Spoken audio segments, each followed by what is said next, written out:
Okay, I think we should get started now. Thank you everybody for joining the meeting and for your time this morning. The topic of today's meeting is how to build a dashboard in 15 minutes, and the presenter will be Richard of ZI Argus. Richard's the National Industry 4.0 Operations Manager for ZI Argus. So without further ado, I think I'll hand over to Richard Roberts of ZI Argus. Richard. Yeah, thanks, Jim. So good morning, everyone, and welcome. So today, as mentioned, we'll just go through how to creating a dashboard and how it works within our Symbiont platform. So firstly, just a couple of points on this. So this platform is it's quite flexible, so it can be deployed on-prem, it can be deployed in a cloud, so Azure or AWS or anything like that, or it could be deployed on an IPC, something on the edge that best suits your needs. So I have got the dashboard up here, but what I'm going to start with, so the intent of this is showing from OPC or MQTT, the data is in there to start with, and then we push it into our cloud. So what I'm going to do is jump to, this is a cloud server as well. This just happens to be a Kepware OPC server, and we've got some structure built in for tags that come from automation and have been put in here just to fuel this demo.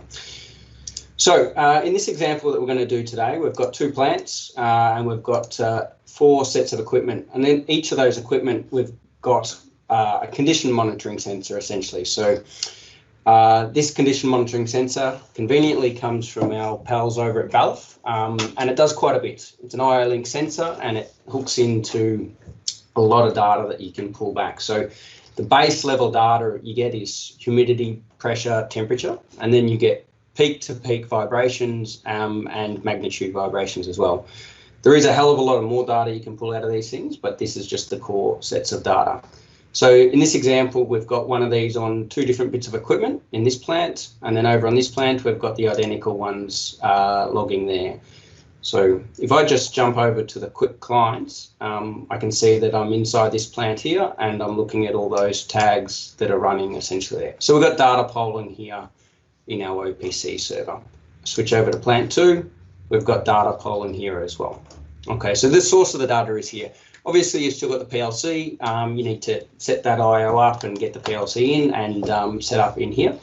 But from here, this is where we're going to pick up the data from today. Okay. So in our dashboard, it's quite simple. We have a few layouts here, but we are going to go straight to trying to build a dashboard. So what we want to do is look at our OPC-UA connection. So we go in here. Of course, the login.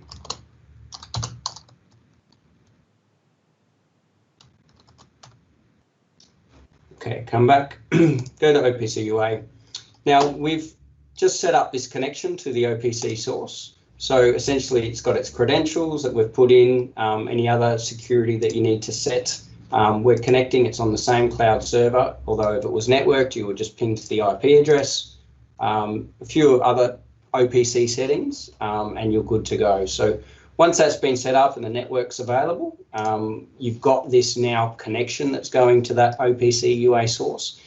And this little browse button here, what this does, it goes off and it pulls all tags that are on that endpoint.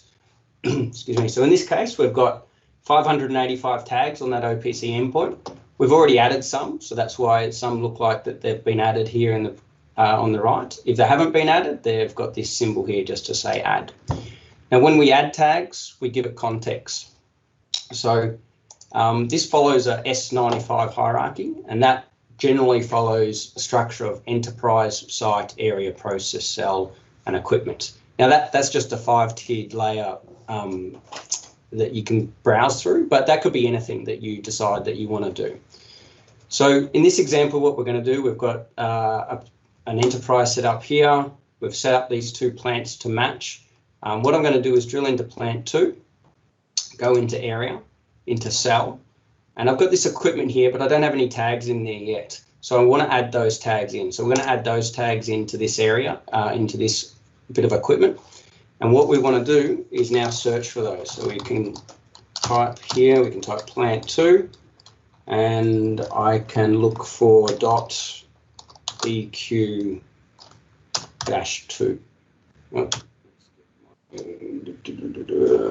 Q-02.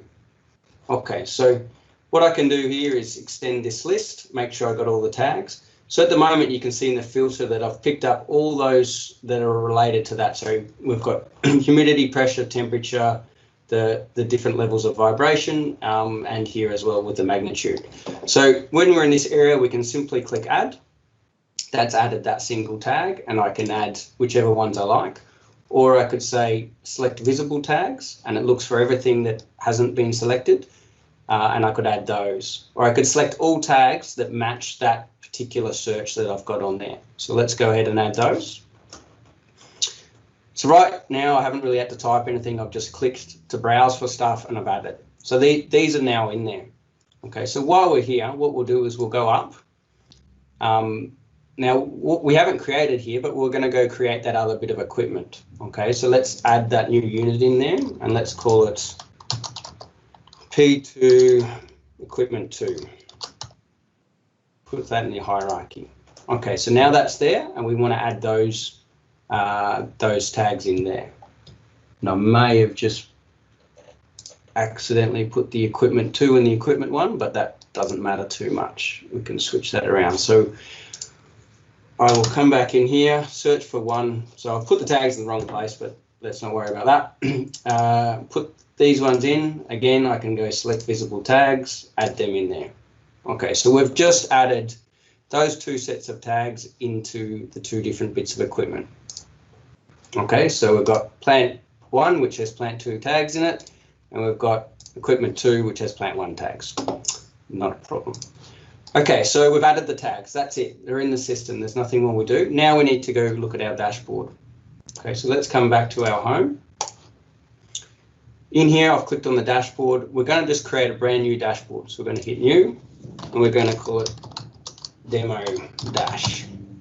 Okay, I'll explain what a template is in a minute, but right now we're just going to create a standard dashboard. Once we do is we launch this. Now, we can select from over here a particular type of widget to browse to add that. And it could just be a single value, a gauge, a chart, or a bunch of other things that we can do. But actually, the quickest and easiest way to get data in is to browse through the hierarchy. So you've got your list up here. I'll go back to the beginning. So you've got the root, enterprise, plant 2, area, cell, and then you've got your pieces of equipment in here. So what I can do is I can simply drag these onto the screen. I can change their sizes. That's logging straight away.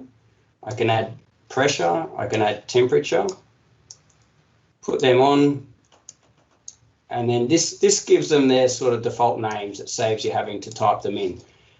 You could click the value display here. You can go through, just confirm what widget is. You can search for your tags. You can add it this way. You do have to give the widget a title, so it just takes a few more entries to make it happen. But if you do it the other way, then you don't need to do anything.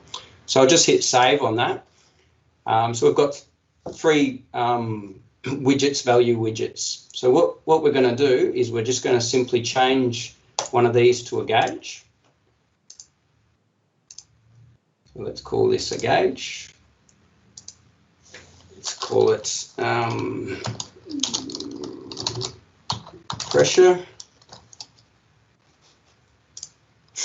And we can give it a min and a max. So if we sort of say the minimum that we're going to see from this is 1000 and the max is 1050, we can hook that in there as well.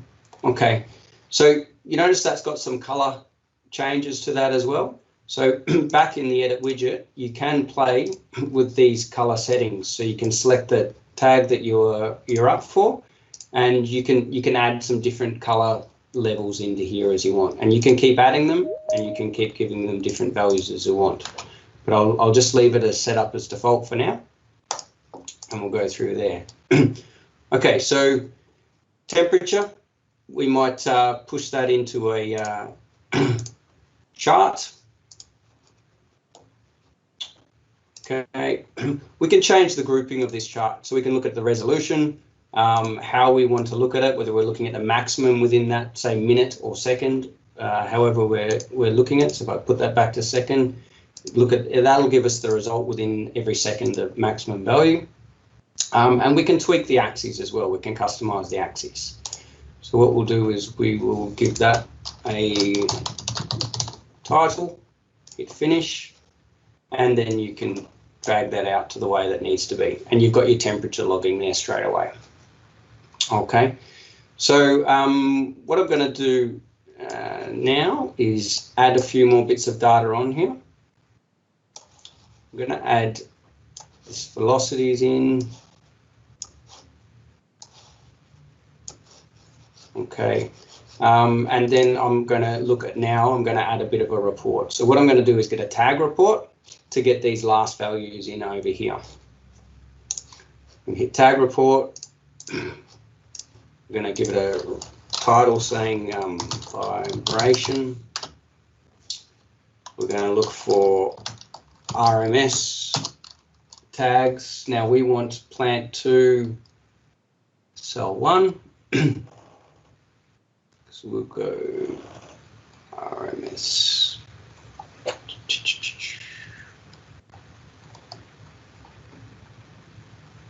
Just make sure I get the right one.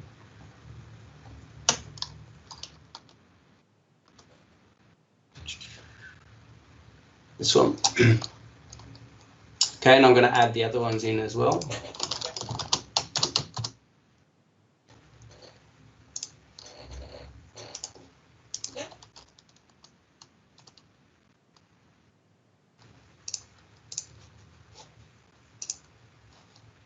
Okay, we'll leave that at the minute resolution. No, we might go down to the second. Okay, you can also change how you display the name. So this is good for when we start to use the template version. So what I'll do is I'll put that on there now. So that will display the unit and the tag name, and it will help explain how this works in the template world.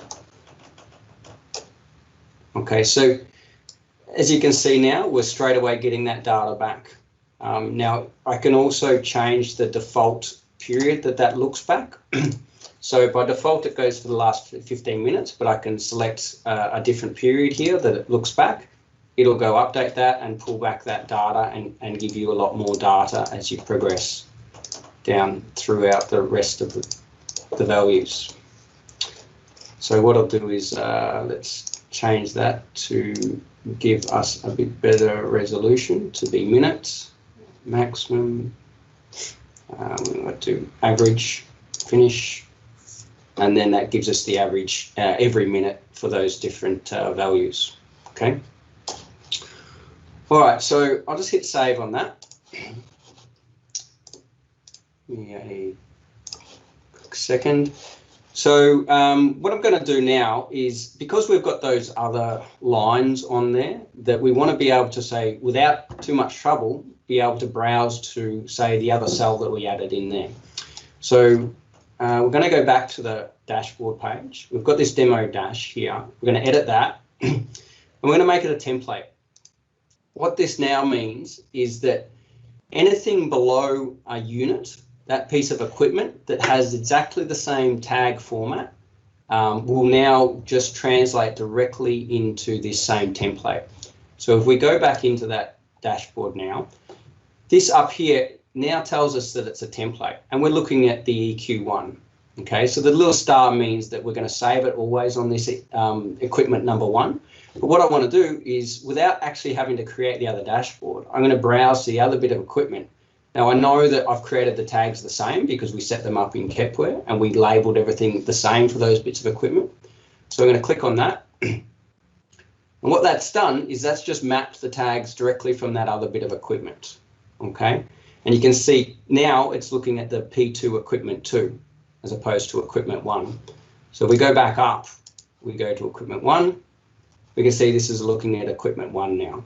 So it's the same with all these others. They've mapped in the directly tag. So if you had hundreds of bits of equipment, all that were very the same, the lines or everything else, so long as you put those, they could be named randomly in the PLC, it doesn't matter, but when you put them into the OPC server, you keep that consistent naming period, then you only have to create one dashboard, and you only have to build your hierarchy, and you only have to add that data in once. So I guess that brings you quite a lot of power and scalability to your system. And as you can see, I've just done this, but actually any engineer can do this, or operator or manager, or anyone can do this. It's not technical. So what I thought I might do, looking at the time, is just show you a few other pre-configured dashboards.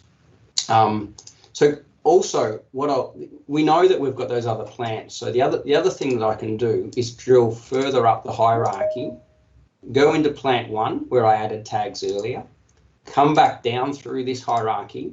Now this plant 1 also has 2 bits of equipment, so I can drill into that. And straight away, you can see that with not much effort, we've just bought online 4 different bits of equipment inside 2 different plants.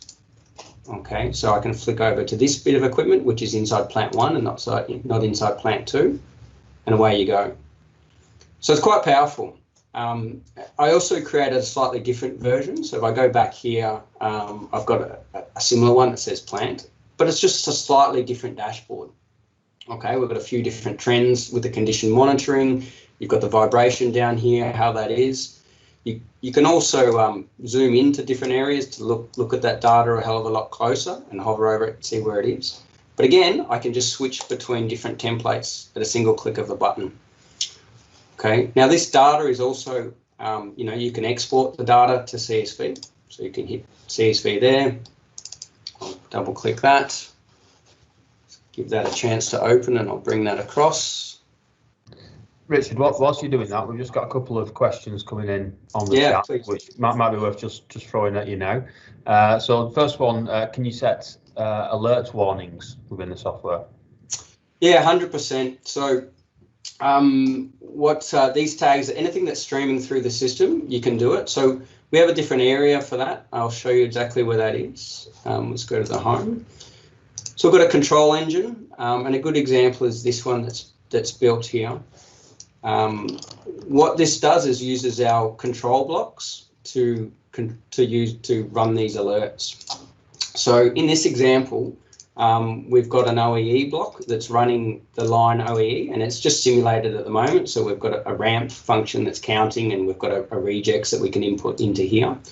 But if you follow this chain, like when the OEE block is not running, so when the count is not running, it'll tell us we've got a not block to tell us it's down. And then either if we get a signal directly from the line that comes in here that we can map from here, and these connections are just mapped like this, we just drag and drop them on here to set them up. But at the end of this, we've got an alert block. So we've got a couple of things happening here. So if the line does go down, we put it through an escalation.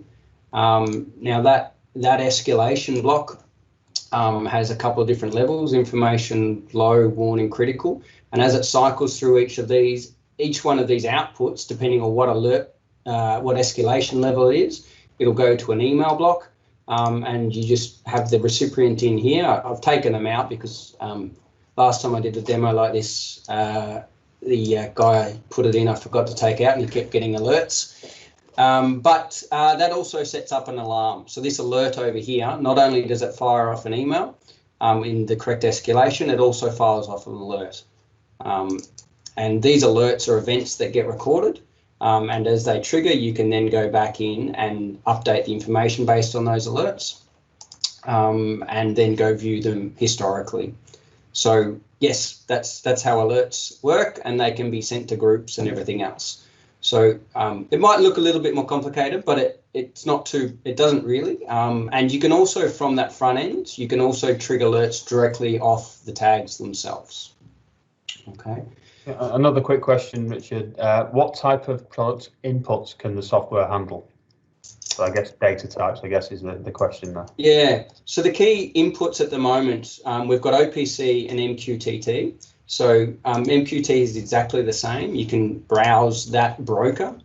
This is connected just literally to an internal broker at the moment. But if I go back and hit this Mosquito broker, this is a cloud one, which searches for a hell of a lot more tags.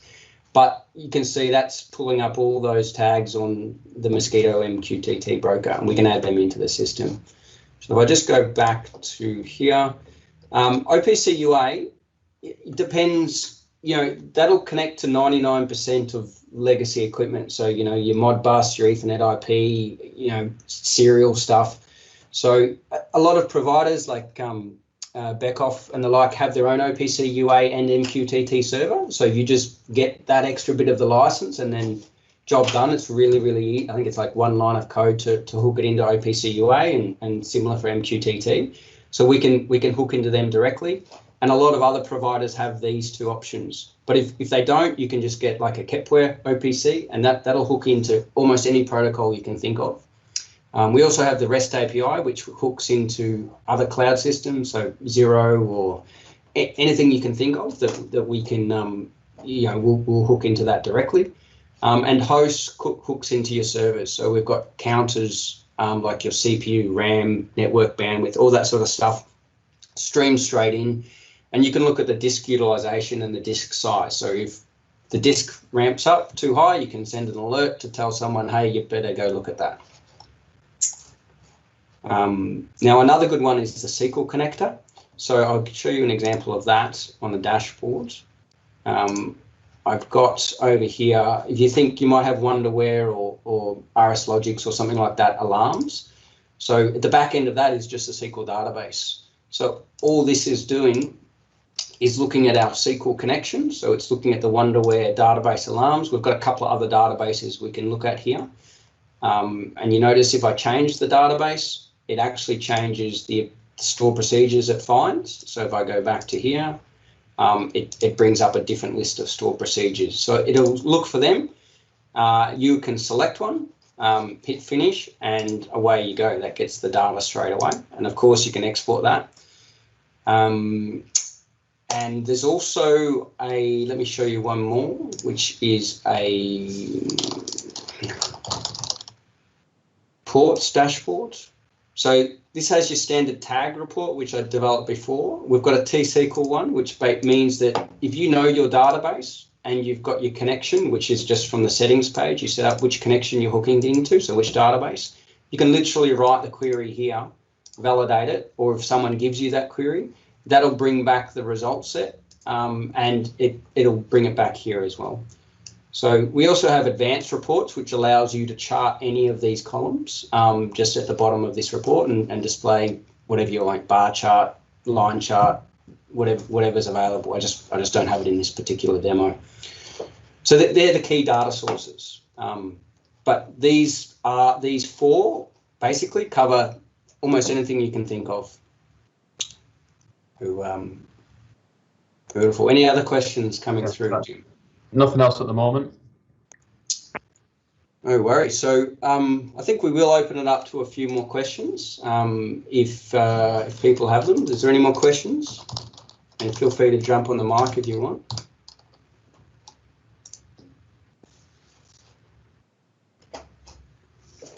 Nothing? No worries. So I did have a few questions come through on the side. Now, how easy is it to scale up the dashboard? So, look, I think hopefully I answered that one straight away with this, that the template viewer gives you a massive ability to scale up at no extra engineering cost or license cost as well. Another one that's come through is, what would you say is the number one pitfall to look for when starting this process? I think, if you don't have all the answers or if you haven't done all the research, is basically get out there and ask the right questions. So make sure you're talking to the people who are sort of doing it, which in our group that we have here, I think we have a lot of the expertise there. And we can quite easily map out what that journey is. So So just don't go in blindly, which not many people would anyway. But just consult a little bit more. Make sure you've got the right information in front of you to help you move forward. Okay. Just one more question, Richard. How is the data exported for management reporting? Yeah, great question. So there's one thing I didn't touch on. There's a couple of ways. So you can export the data just to CSV, just like I showed before.